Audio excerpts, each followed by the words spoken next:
Ici, nous voilà la chapelle de Finayon. Vraiment, je bénis le nom de Dieu pour la vie de son serviteur.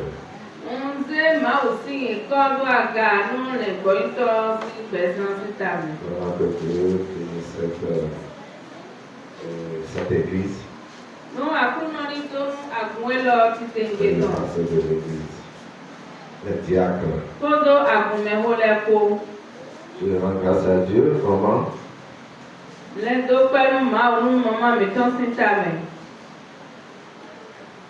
La vie de son serviteur, mon doyen, sa vie depuis le mono, au fond là-bas, le grand restaurant. Il est mon doyen, conseiller. Donc je suis très content d'être parmi mes frères, mes soeurs de Finayon. C'est Finayon ou bien Finayon? C'est Finayon ici. Amen.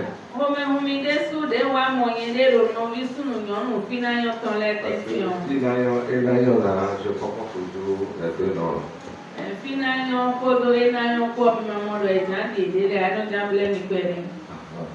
Donc ce matin, nous sommes là comme une délégation. Nous sommes en mission ce matin pour l'église nationale.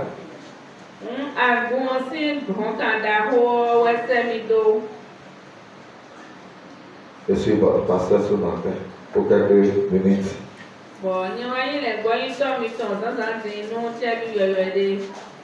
Qui va m'expliquer ou bien me dire le thème de cette journée?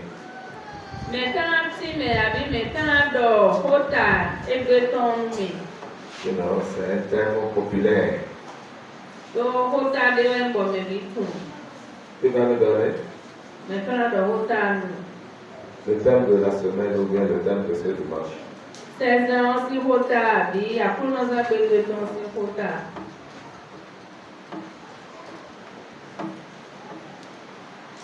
n'y a personne? Il n'y a personne? Elle a arrangé? Papa grand-papa.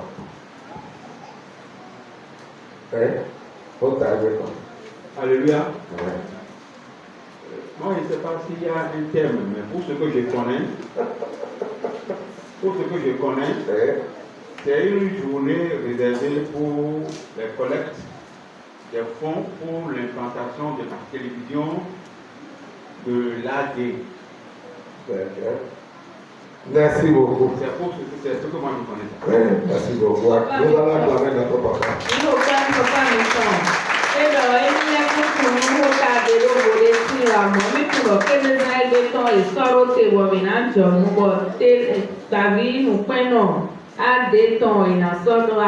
Amen. Et au soir et pour donner Nina Zedaka. Amen. Amen. Thème.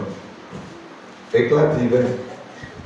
TV pour l'évaluation à grande échelle. Weziza mavɔmavɔtɔn nu enasi kudzila wɛdagbe gbɔgbɛ ɔmɛbisese. Alléluia. Amen. C'est ça le thème de la semaine ou bien le thème de ce matin. C'est ça que vous allez entendre tout le Bénin. Kota ebe zanzanzitɔn ne ewɛmina se gbɔnbe ne to bime egbe. Donc ce thème, vous n'allez pas trouver ça dans la Bible. Kota mɔkɔtɔn mi kana mɔro ma wɔ mɛa. Éclat divin. TV pour l'évangélisation à grande échelle. Weziza mavɔmavɔtɔn nu enadzra wɛdagbe gbɔgbɛ ɔmɛbi do gbɔgbavi nukpɛnɔ dali. Donc, sans plus tarder, nous allons lire dans Exode chapitre 36.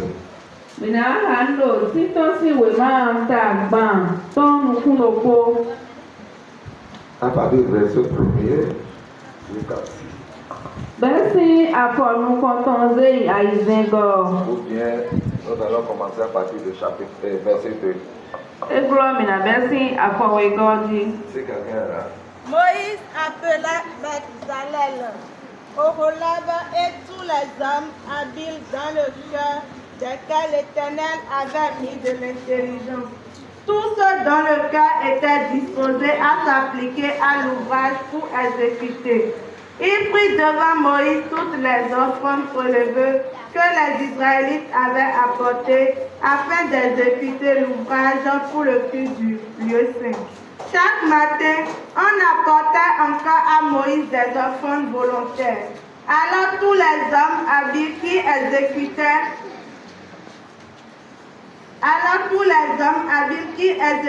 l'ouvrage pour le lieu saint quittaient chacun l'ouvrage qu'il faisait. Et vint dit à Moïse, le peuple apporte beaucoup plus qu'il ne faut pour exécuter l'ouvrage que l'Éternel a commandé de faire. Moïse donna l'ordre de faire passer dans le camp une proclamation en ce thème, que personne, homme ou femme, ne travaille plus en vue de l'offrande prélevée pour le lieu saint. On empêcha ainsi le peuple d'en apporter. Les objets préparés suffisaient amplement pour tout l'ouvrage à faire. Amen. Mina hando titan si we man tagmaton kuno kwa faweze ya izen dole. Moïse lo Bezalel po oholia bupo.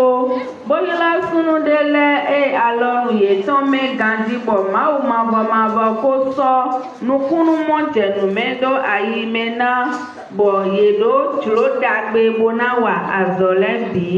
Bo ye wa azo agbe.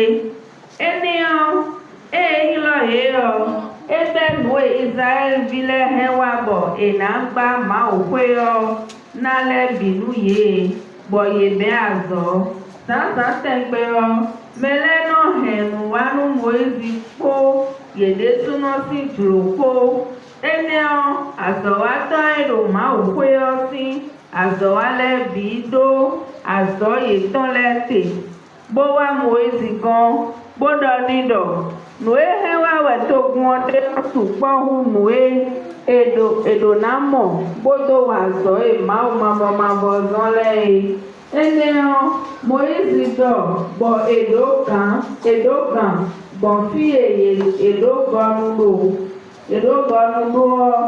me sunu abi yonu ni ma soblo nu debo hewa nu ma okweyo si azo Bomede so henu de wa. Amen. Amen. Maintenant, vous pouvez nous recueillir.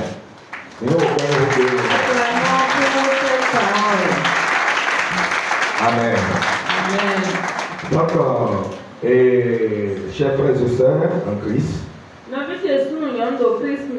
sur l'initiative du Conseil national des arts et du Bénin, donc on a zéroté au plein dans et azanu agun ade to le Bénin to meyo. Une grande mobilisation est organisée pour soutenir l'étoile divin. Et n'a pas megege tite bonu télévision et no loro weziza mabo ton enanti. La télévision de notre congrégation. Comme vous connaissez déjà l'objectif, la télévision des athées du Bénin.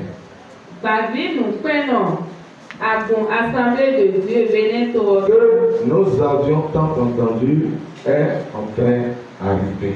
Amen.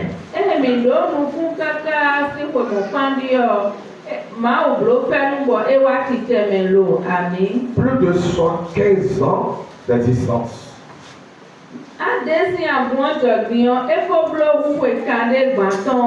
Comme vous savez, il y avait des dénominations que les gens avaient créées 3 ans, 4 ans, ils ont déjà les chaînes de la télévision et tout ça là, nous regardons cela, nous voyons cela, on n'a jamais entendu AD, et télévision AD, assemblée ou bien assemblée de Bénin, on n'a jamais entendu quelque chose comme ça. Dìde mi kako tún gbọ́n mi náà mọ agúndélẹ́bọ̀ yìí jọ pé wéwé àtàn lẹ́kọ̀ọ́ wọn yìí kó dògbà bínú pẹ́nà ìtàn ló agùnmí tẹ́tàn kájọ ní kó blówó ìkànnì gbàtàn tó wọ́n mẹ́lẹ́kàsì kó mọ̀ kọ́tàn lówó tàn án. Ou bien mes frères, est-ce gentil? Àbí nọbí tẹ́lẹ̀ mi ló àdìgbà yà. Vous regardez la télévision des autres dénominations. Mi náà pọ́n gbà bínú pẹ́nà àgùndé bolẹ́tàn àti Nous dépassons ces églises. mi ká kú gán àgùn ìyẹlẹ̀. Donc notre temps est venu. Wọ́n pinnu mi là tán sùlò. Qui est content ce matin de faire comme le peuple d'Israël? Mẹ́rẹ́ kánò kó mẹ́kún mẹ́sàn-án ti gbóná búlọ́ọ̀lì tó gun Israẹli tàn lọ́wọ́. Lors de la construction du temple de Dieu, Wenu èdò dàgbà àgùnhọ̀ máa ń tán e. Exode 36, verset 3, c'est là où moi j'ai pris mon message ce matin. Títún sí ìwé mà tàgbà tán kíkà mi àtọ̀gọ́ fínà ẹni ṣé wọ̀nyẹn tán Je lè ne veux sánsan pas sí. trop parler ce matin. Jáde oṣù pọ̀ sánsan sí yẹn. Exode 36, verset 3. Títún sí ìwé mà tàgbà tán nukúròkó àfọ àtọ̀gọ́. Il prit devant Moïse toutes les offrandes qu'avaient apportées les enfants d'Israël pour faire les ouvrages destinés.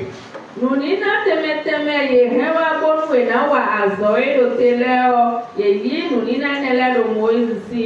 Les offrandes apportées par le peuple de Canaan pour faire les ouvrages destinés à l'éclat divin pour l'évangélisation à grande échelle. Nunina ètò ògùnfínà yàtọ̀ hẹwà nú ìlàsìkàtì láwọn ẹ̀dá gbẹ̀gbọ̀n tó mẹ̀bí ṣẹṣẹ wọ̀ ẹ̀dá ló gbà mínú pẹ́nà àdé tán àyè. Tel que j'entendais le nom du peuple de Canaan. Dìde ń kọ́nà ṣe fínà sí ìkọ́ ọgbọ́n ẹ̀yọ. Est-ce que vous pouvez acclamer? Wọ́n mi sì ń kó pẹ́ nílé àṣẹ. Allez, cette parole vous a touché.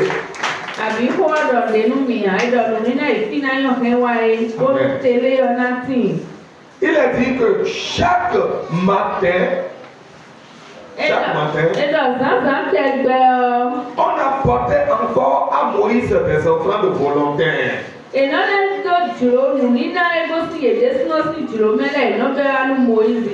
On voulait construire la maison de Dieu. Et Dieu a demandé des offrandes pour la construction de son temple. Le peuple était content, joyeux. Le peuple ne voulait pas voir l'état de l'église ou bien l'état de ce temple-là. Ça n'arrangeait pas le peuple de Dieu. C'est pourquoi quand ils ont demandé les offrandes volontaires, les gens apportaient si bien qu'il n'y a plus de place pour garder les choses préparées pour la construction du temple de Dieu. Nínú mẹ́rẹ́mẹ́ àbúhọ́ lè wé nínú ẹyán pọ́nú tó wọ́n dé bua ẹwà tí wọ́n wé ní ìṣẹ́lẹ̀ lè jàǹgbá àbúhọ́ máa tán kó mẹ́hùn yé dé ṣùgbọ́n ẹ̀dọ̀nù nínú abẹ́wẹ́ pẹ̀mẹ́ kákàbọ̀ tẹ̀mẹ́ sọ́dẹ̀bọ̀ ẹ̀nà yìí ní náírà yà. Les frères et sœurs de Canaan, Nọ́bí sùn yọ̀nù fínayọ́ tó èmi. nous sommes assez grands pour avoir une chaîne qui ne sera pas capable de couvrir tout le Bénin entier. Mi ó yí mẹ́ homo supọ́sọ̀ mọ́ bọ̀ mi pé ó gbọ́ná ló gbà bínú pẹ̀nù àyíbọ̀ iná gbọ̀n bẹ́ẹ̀ tó wọ́n mi ṣẹṣẹ mẹ́. Donc l'objectif de ce changement de pupitre Nùyàwó ènìyàn ò àsìkò ẹgbẹ́ tán. est d'acquérir des équipements de qualité. Ewe ilọ̀mìnà kọ̀ àlìyánú jọ àlìyánú dàgbélẹ̀. Assurer la division satellitaire. Bọ̀ ìnàbùlọ́bọ̀ wọn ọ̀nà gbọ̀n kalẹ̀ bí ṣẹṣẹ mẹ́. Soutenir le fonctionnement de la chaîne. Lọ́wọ́ náà ń sọ nukọ̀ yìí tẹ́lẹ̀ gbàbínú pẹ́ẹ́nù ẹni ọ̀tàn. Chaque matin, les chrétiens fidèles apportaient avec joie les offrandes à Moïse. Zaka tẹgbẹ́ ìsẹ́nọ́lẹ̀ iná hẹ̀nù nínáwá ló mọ ìzì. Vous savez pourquoi ce peuple donnait des choses pour la construction du sanctuaire?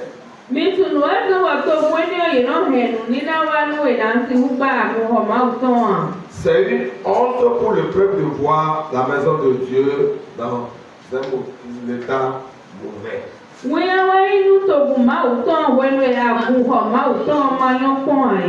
Si c'est une honte pour toi, mon frère, ma soeur de Pinayon,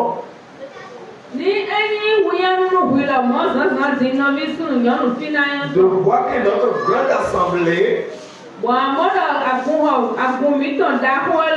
Assemblée de Dieu du Bénin, n'avait pas une télévision. 75 ans. C'est une joie pour moi d'entendre cela que Assemblée de Dieu en fait a maintenant une chaîne ou bien une télévision.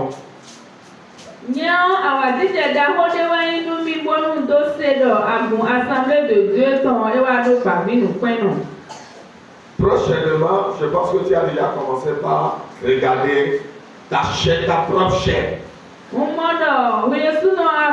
La télévision. Assemblée de Dieu. Assemblée de Dieu du Bénin. Assemblée de Dieu Bénin. Et je sais que il sera le premier à regarder la télévision.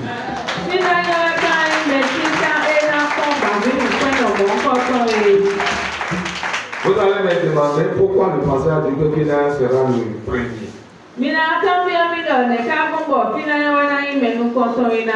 Vous savez les choses sur les réseaux sociaux, sinon le demain passé j'ai vu votre le pasteur est en train de prêcher pour la Pâque, j'ai vu ça sur chaque semaine on voit ces choses. Vous serez la première église.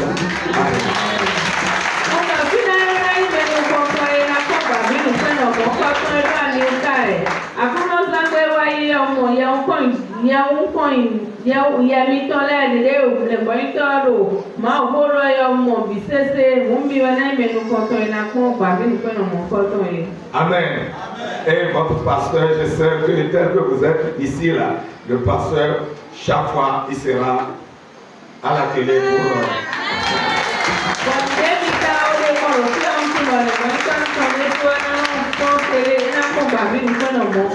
on a écrit en bas de sa photo pour dire le pasteur de Pinayon.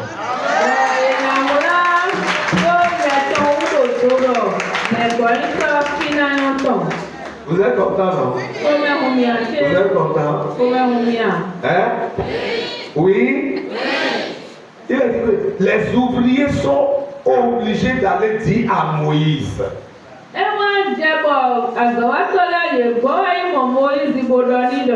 Comment? Les gens portaient trop de choses pour faire ce que le Seigneur a commandé.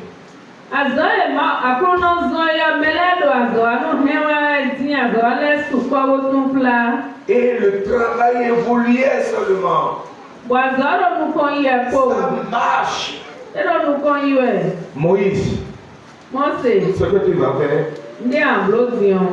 tu vas appeler un crieur public pour dire au peuple assez.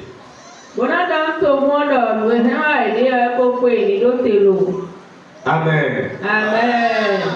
Aussitôt le verset 6, si quelqu'un est là, lisez-moi ça, le verset 6. Moïse disait dans le camp que personne, homme ou femme, ne s'occupe plus d'offrandes pour le sanctuaire. Amen.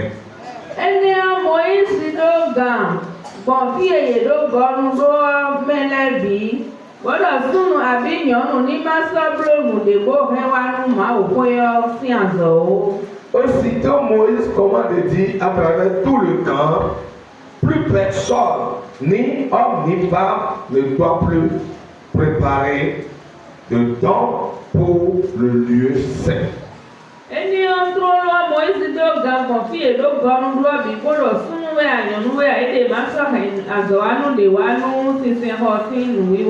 Peuple de Pinayon, Togo fina ton emi. Va donner ce matin pour étonner le pasteur qui est venu. Togo ma fina ton nanu nina zanzan timbona pacha le boito ewae. Jusqu'à le pasteur dira au diacre, il faut dire au peuple de Dieu, ça va. Amen. Chaka bole boito na do ma kundimi kontaledo. Midanu togo fina yon tondo ekwe molo. Donc je dirai tout à l'heure, assez. Ça suffit. On vous a demandé combien? 100 ou bien 180? 180. Eh bien, mi a quoi chaki kene. Votre témoignage va sortir. Pour nous dire des mitons et natons. Et on dira, Finayon a donné au-delà.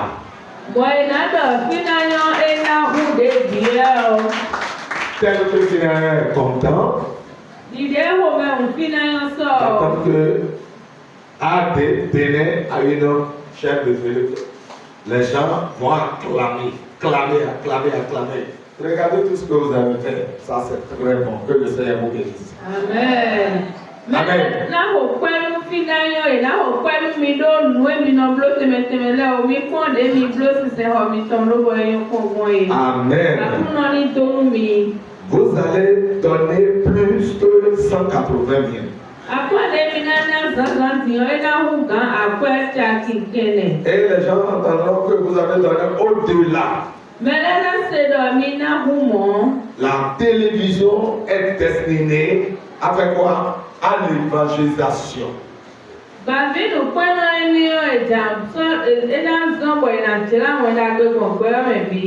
que tu vas donner ce matin,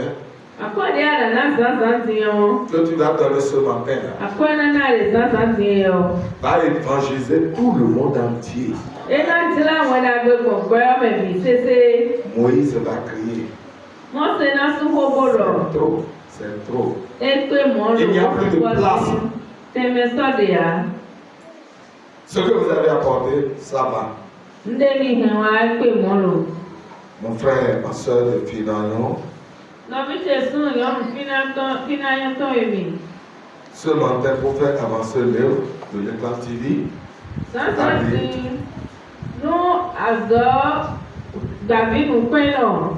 je veux voir l'amour que tu as pour cette télévision.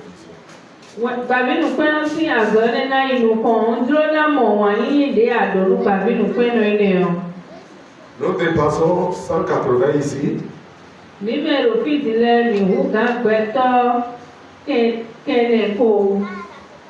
Est-ce que nous dépassons 180? Oui. 180. Même si on donnait 1000 francs déjà. 1000 francs déjà. On peut atteindre ça, les 180 millions. Et quelqu'un va se lever maintenant pour dire que moi je donne 1000 francs pour la télévision. Ce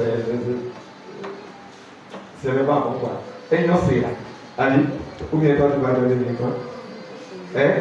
Quand tu vas donner 1000 francs? Bien, vous avez donné 1000 francs pour la télévision. Donc, si nous dépassons 180, ça fait 1000 francs, 1000 francs.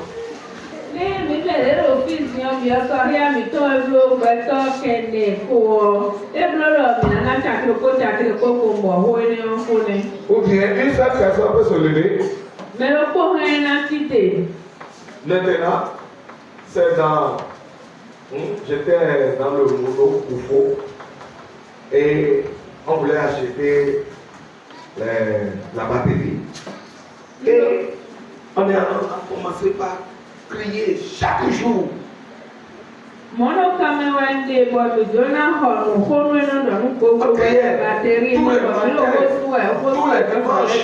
Cotiser.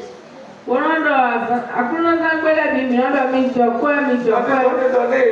acheter de la batterie. Les